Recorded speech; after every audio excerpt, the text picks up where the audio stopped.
आवश्यक वस्तु अधिनियम 1955 का उद्देश्य क्या है? ए. वस्तुओं के प्रदाय एवं वितरण पर नियंत्रण। बी. वस्तुओं के उत्पादन पर नियंत्रण। सी. वस्तुओं के व्यापार एवं वाणिज्य पर नियंत्रण। डी. उपरोक्त सभी।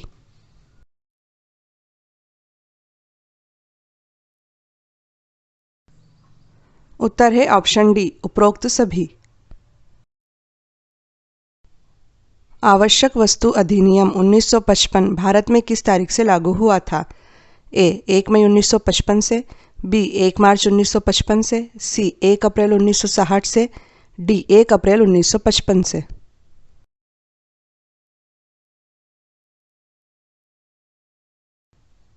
उत्तर है ऑप्शन डी, 1 अप्रैल 1955 से। आवश्यक वस्तु अधिनियम 1955 के विस्तार के संबंध में निम्नलिखित विकल्पों में से कौन सा एक सही है? ए. यह नॉर्थ ईस्ट राज्यों को छोड़कर संपूर्ण भारत में लागू है। बी. यह जम्मू कश्मीर को छोड़कर पूरे भारत में लागू है।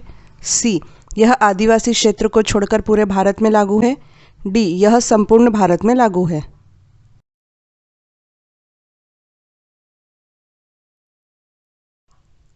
उत्तर है ऑप्शन डी, यह संपूर्ण भारत में लागू है।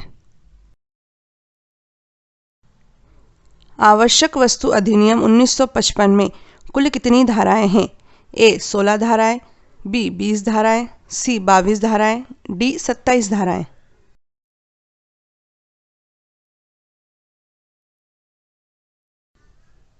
उत्तर है ऑप्शन ए, 16 धाराएं। आवश्यक वस्तु अधिनियम 1955 की किस धारा में यह कहा गया है कि इस अधिनियम का विस्तार संपूर्ण भारत पर है? ए. धारा 1 में। बी. धारा 2 में। सी. धारा 3 में। डी. धारा 7 में।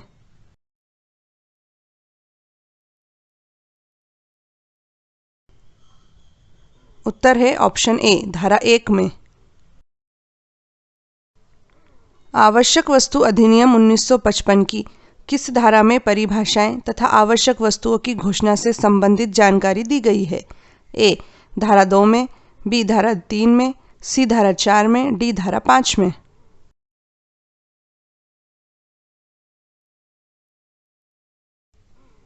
उत्तर है ऑप्शन ए, धारा 2 में।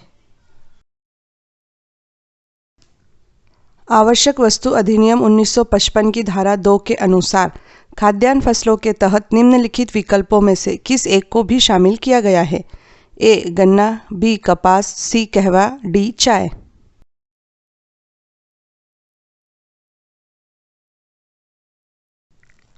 उत्तर है ऑप्शन ए, गन्ना। आवश्यक वस्तु अधिनियम 1955 की धारा 2 के तहत चीनी से क्या अभिप्रेत है, अर्थात क्या आशय है? ए. किसी भी प्रकार की चीनी जिसमें 90% से अधिक सुक्रोज हो। बी. खांड सारी चीनी या बूरा चीनी या पिसी हुई चीनी अथवा रवे या चूर्ण चीनी। सी. वैक्यूम पेन चीनी कारखाने में प्रक्रियाधीन चीनी या उसमें उत्पादित कच्ची चीनी। डी. उक्त सभी।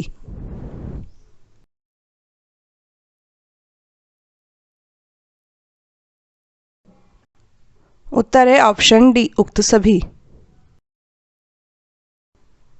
आवश्यक वस्तु अधिनियम 1955 की किस धारा में आवश्यक वस्तुओं के उत्पादन, प्रदाय, वितरण आदि को नियंत्रण करने की शक्तियों से संबंधित प्रावधान दिए गए हैं? ए. धारा 4 में। बी. धारा 5 में। सी. धारा 6 में। डी. धारा 3 में।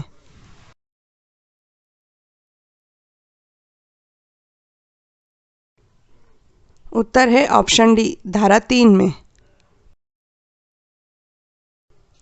आवश्यक वस्तु अधिनियम 1955 की धारा 3 में आवश्यक वस्तुओं के उत्पादन, प्रदाय तथा वितरण के नियंत्रण की शक्ति किसे प्रदान की गई है?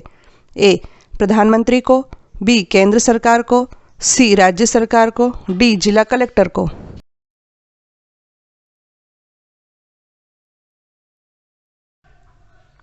उत्तर है ऑप्शन बी, केंद्र सरकार को।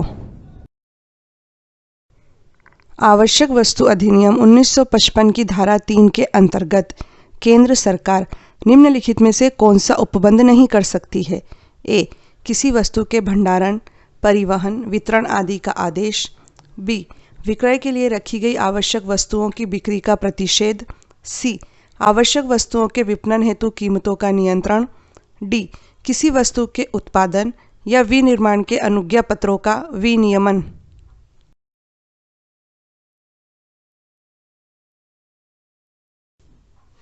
उत्तर है ऑप्शन बी, विक्रय के लिए रखी गई आवश्यक वस्तुओं की बिक्री का प्रतिषेध।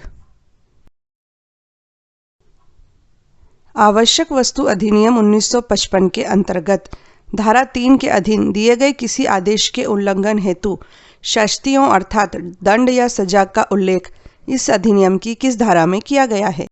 ए, धारा 4 में, बी, धारा 5 में, सी, धारा 6 में या डी, धारा 7 में।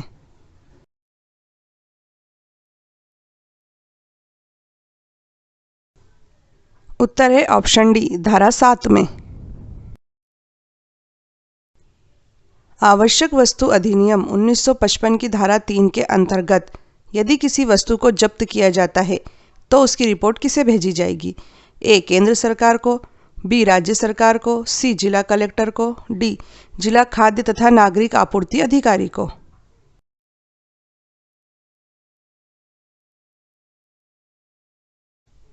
उत्तर है ऑप्शन सी, जिला कलेक्टर को। आवश्यक वस्तु अधिनियम 1955 की किस धारा में राज्य सरकारों पर कर्तव्यों के अधिरोपण से संबंधित प्रावधान दिए गए हैं? ए, धारा 4 में, बी, धारा 5 में, सी, धारा 6 में, डी, धारा 7 में।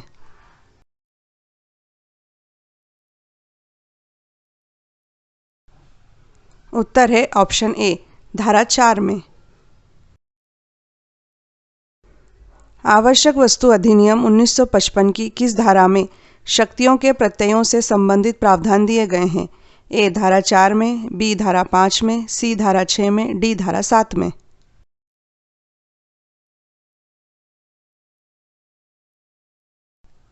उत्तर है ऑप्शन बी, धारा 5 में। आवश्यक वस्तु अधिनियम 1955 की किस धारा में खाद्यान्नों, खाद्य तिलहनों और खाद्य तेलों के अधिहरण अर्थात जब्त करने से संबंधित प्रावधान दिए गए हैं?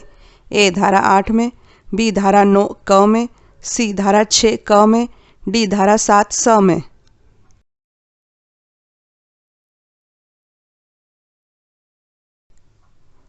उत्तर है ऑप्शन सी, धारा 6 क में। आवश्यक वस्तु अधिनियम 1955 की धारा 6 क में कहा गया है कि अधिहरण के किसी आदेश से व्यथित कोई व्यक्ति ऐसे आदेश के खिलाफ कितने माह के भीतर अपील कर सकेगा? ए, 1 माह के भीतर, बी, 2 माह के भीतर, सी, 6 माह के भीतर, डी, 3 माह के भीतर।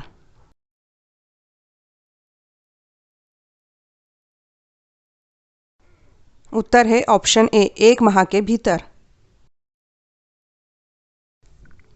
आवश्यक वस्तु अधिनियम 1955 की किस धारा में आवश्यक वस्तुओं के उत्पादन, प्रदाय तथा वितरण के नियंत्रण का उल्लेख है?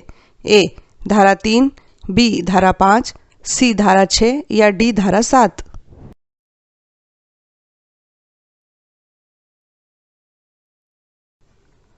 उत्तर है ऑप्शन डी, धारा 7। आवश्यक वस्तु अधिनियम 1955 की कौन सी धारा केंद्रीय सरकार को कुछ रकमों को भू राजस्व की बकाया के रूप में वसूल करने की शक्ति प्रदान करती है?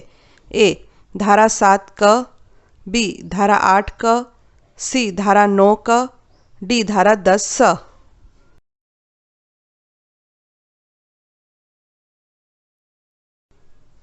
उत्तर है ऑप्शन ए, धारा 7 क। आवश्यक वस्तु अधिनियम 1955 की धारा 9 के अंतर्गत मिथ्या कथन के लिए कारावास की अवधि क्या होगी? ए, 10 वर्ष, बी, 20 वर्ष, सी, 5 वर्ष, डी, 7 वर्ष।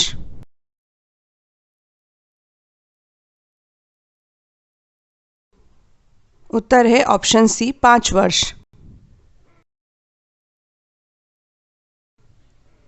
आवश्यक वस्तु अधिनियम 1955 की किस धारा में कंपनियों द्वारा अपराध से संबंधित प्रावधान दिए गए हैं? ए, धारा 10 में, बी, धारा 11 में, सी, धारा 12 में, डी, धारा 13 में।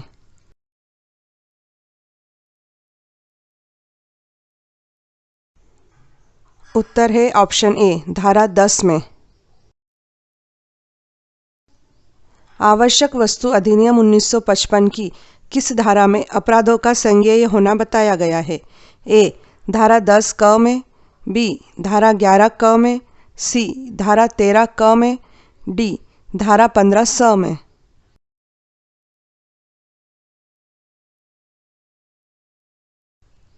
उत्तर है ऑप्शन ए धारा 10 क में। आवश्यक वस्तु अधिनियम 1955 की किस धारा में न्यायालय को अधिनियम के अधीन सिद्ध दोष कंपनियों के नाम, कारोबार के स्थान आदि प्रकाशित करने की शक्ति प्रदान की गई है? ए धारा 6 ग में, बी धारा 9 क में, सी धारा 10 ख में, डी धारा 12 स में।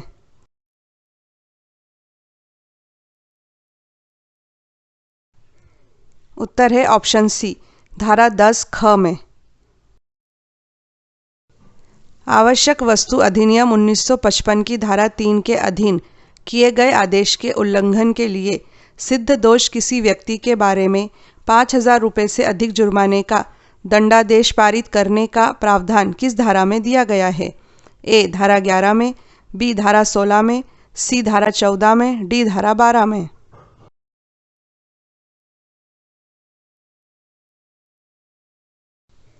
उत्तर है ऑप्शन डी धारा 12 में।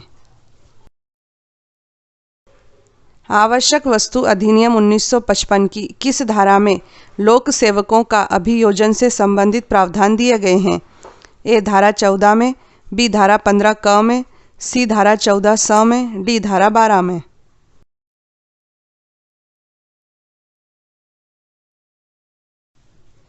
उत्तर है ऑप्शन बी धारा 15 क में।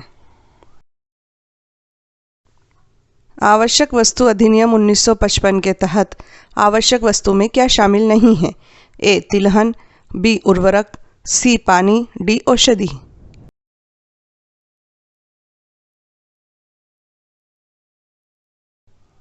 उत्तर है ऑप्शन सी पानी। आवश्यक वस्तु अधिनियम 1955 के अंतर्गत निम्नलिखित में से कौन सी आवश्यक वस्तु नहीं है? ए दूध, बी सूती वस्त्र, सी औषधि, डी पशु चारा।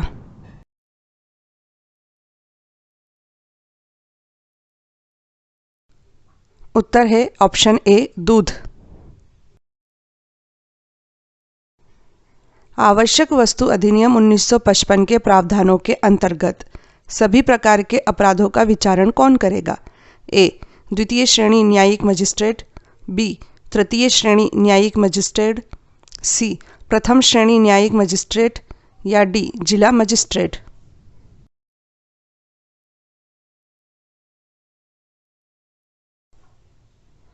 उत्तर है ऑप्शन सी प्रथम श्रेणी न्यायिक मजिस्ट्रेट। आवश्यक वस्तु अधिनियम 1955 के अनुसार आवश्यक वस्तु का अर्थ क्या है?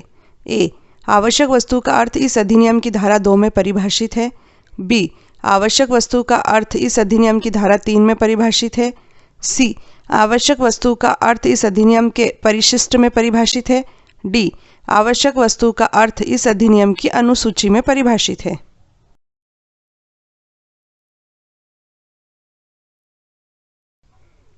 उत्तर है ऑप्शन डी आवश्यक वस्तु का अर्थ इस अधिनियम की अनुसूची में परिभाषित है।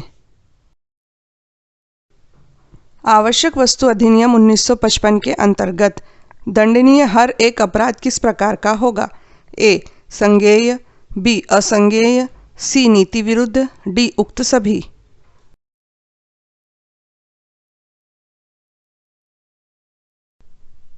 उत्तर है ऑप्शन ए संज्ञेय। गौरतलब है कि संज्ञेय अपराध ऐसे अपराध होते हैं जिसमें गिरफ्तारी के लिए पुलिस को किसी वारंट की ज़रूरत नहीं होती है। दूसरे शब्दों में कहें तो पुलिस अपराधी को बिना कोर्ट की अनुमति के तत्काल गिरफ्तार कर सकती है। आवश्यक वस्तु अधिनियम 1955 की अनुसूची में आवश्यक वस्तुओं के तहत निम्नलिखित में से क्या शामिल है?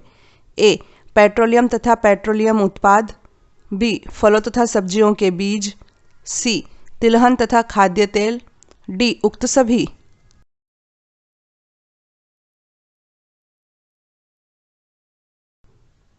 उत्तर है ऑप्शन डी, उक्त सभी।